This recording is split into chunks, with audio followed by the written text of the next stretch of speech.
Look at these rays. Wow, the rays. I love it. Tommy Z in the place to be. Folks, I want you to think about something. I want you to think about how long-term your thinking is. A lot of people, even if they're long-term, and they urge you to think long-term, their long-term is this lifetime. Now, we don't know how long we're going to live. You might live 25, 50, 75 years.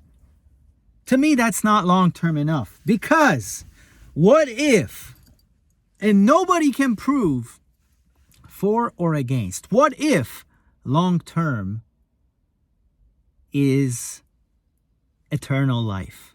What if? A lot of you might be like, what? We can't prove it. Let's not worry about it.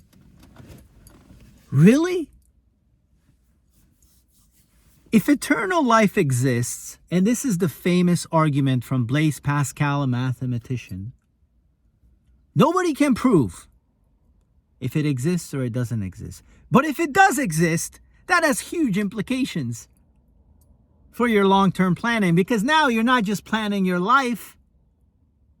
You should also account for the fact that there might be eternal life. Might be eternal life. Now, if there isn't, so what? So what? But if there is, what then? I just can't believe how many smart people there are, entrepreneurs, online, who are giving you amazing advice. And they're living it. They're making billions of dollars. And they're saying to you, think long term. And yet, all they account for is their bank account, the contents of which, if there is something beyond this life, they cannot take. And they don't seem too worried about it. Now, I gotta wonder.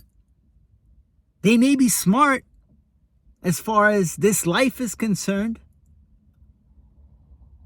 but they cannot prove to me that there is no eternal life, and they haven't accounted for it. So is that smart with a big S? You gotta wonder, is that smart with a big S? Because what if there is eternal life? Do you then want to be listening to these billionaires, trillionaires? I don't care how much money you have. You can't take it with you. Now again, I realize that some of you may be like, eternal life? What are you on about? All we have is this life right here. Yes, I know we have this life right here. But can you authoritatively prove to me that there isn't beyond this point? Why are countless spiritual traditions talking about there being more to this life than this life? Are these people insane? I don't think they're insane. They don't seem insane to me. If these were insane ideas that didn't have true application to our life, they didn't have a place for us to consider because they were simply outrageous, because they can't be proven, wouldn't they disappear? Wouldn't they slowly fade from our collective consciousness? Why are people reading these texts? Why are people reading the Bible? Why is this thing still relevant today? And don't give me that whole talk about, oh, whoever wins the war gets to dictate what we believe in. Oh, it's the opium for the masses. People will believe in anything. Now, I know myself, people who believe, and they're not stupid, they're not ignorant, they're not afraid, they're not cowardly, they're not doing it because someone told them to. It seems to me that they are doing it because they believe these things to have a relevance, a timeless relevance. They believe that there are truths you cannot find under a microscope. Show me. Where do you find love under a microscope? Are you going to tell me love doesn't exist? Or are you going to tell me that love is just kind of a survival mechanism for our species? Are you going to tell me that wonder, you get hit sometimes with these feelings of like, wow, I exist. Wow, existence, I am a part of it. I am here. I am feeling myself here, existing on this planet, which is traveling around another planet that is on fire. Your dog doesn't have that feeling, wonder. We have this capacity, unique capacity to wonder, to think beyond what is visible, to feel beyond what is visible, to have a sense that there is more to life than whatever you can see and touch and sense in time and space. Now, if there wasn't anything beyond time and space, what the hell would you have this capacity for? Some people say it's a hallucination. But the folks that I talk to that sense there's something beyond time and space and they want to investigate it, they don't seem to me like they're hallucinating. They seem to me like inspired people. People who are not only functioning effectively in time and space, but they are actually using, to the full extent possible, their unique human capacity to go beyond what you can see and to start wondering about things that may be true beyond what we can observe under the microscope. And then I believe we're onto something, folks.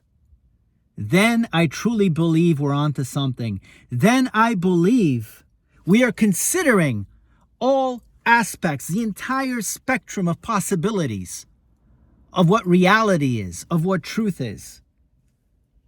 Because if you're content to say, because I cannot see it under a microscope, or because you cannot prove to me, therefore, I'm just not going to worry about it. If you're content with that, I just don't think you're being smart. I don't know how else to say it. Think of it as like insurance. Just in case there is life after this, you might want to do some reading about it from previous generations in texts that have survived the test of time. You might. I'm just saying, you might. After all, you have house insurance, right? You can't prove that there's going to be a hurricane, right? You have car insurance, right? You can't prove there's going to be a car accident. And you're driving as safely as you can. All of that is true, but you still get car insurance, right? So why should it be any different as far as insurance for all the things that could possibly be that prophets and wise men have been repeating for generations since the beginning of human civilization? Why do so many smart people just choose to ignore it? Just because you make yourself believe it's not true, it doesn't mean that it's not true. So what am I trying to say over here? I'm trying to say that humans have a unique capacity to wonder, to think beyond what you can see, to feel beyond what you can see, to understand that things we cannot touch, that things we cannot put under a microscope still are real and they have relevance. Things like truth, things like love, things like beauty, and perhaps ideas like eternal life, ideas like soul. What if one of the most important things that defines us as human beings, which we cannot touch, cannot taste, cannot smell, cannot see, are things like soul? The idea that we have an invisible operating system that makes each of us unique, that defines who we are, not just during this life, but will actually go on beyond this life. What if that is the most important thing? And not your bicep, not your tricep, not your pectorals, not your blood, not your bones, all of which will be sitting in a casket, and you'll be looking at people you knew laying there And you'll be saying, that wasn't Frank. That wasn't Susan.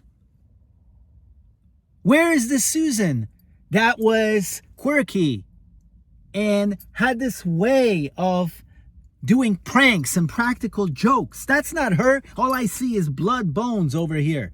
Not even blood, just bones and skin.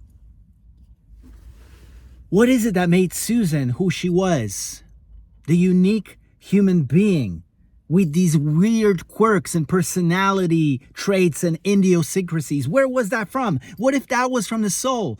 A lot of neuroscientists will try to convince you that, oh, that's just a certain combination of, elements in the brain. And other scientists will try to convince you that it's DNA, and that's all it is. That's all it is. Maybe that's all it is. Sure. But what if there's more? What if there is more and you didn't account for it? Is a very serious and important question I'm trying to ask myself, and I'm trying to ask you. Folks, as you go through today and the rest of your days this week and the rest of your weeks this month and the rest of the months this year and so on and so forth, slice out a little bit of silence and solitude in your day.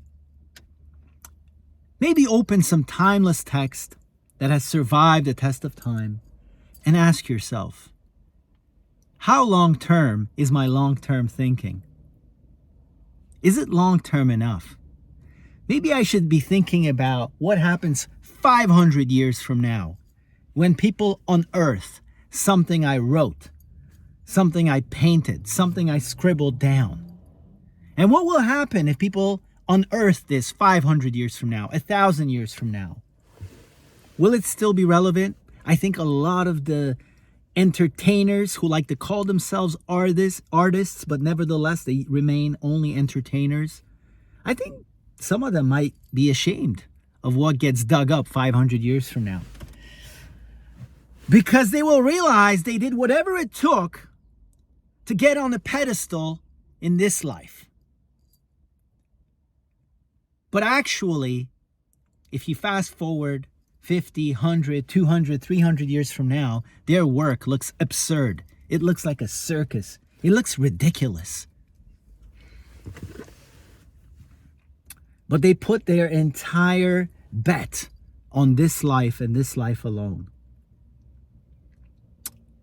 Somehow that doesn't seem like the ultimate use of our intelligence and of our unique capacities as human beings, who, though I cannot prove it, I believe are a combination not just of mind and body, but of mind, body, and soul. And to the degree that you involve soul in your everyday life and in your everyday questions is the degree to which I believe you will be functioning fully alive as this wonderful creature called human being.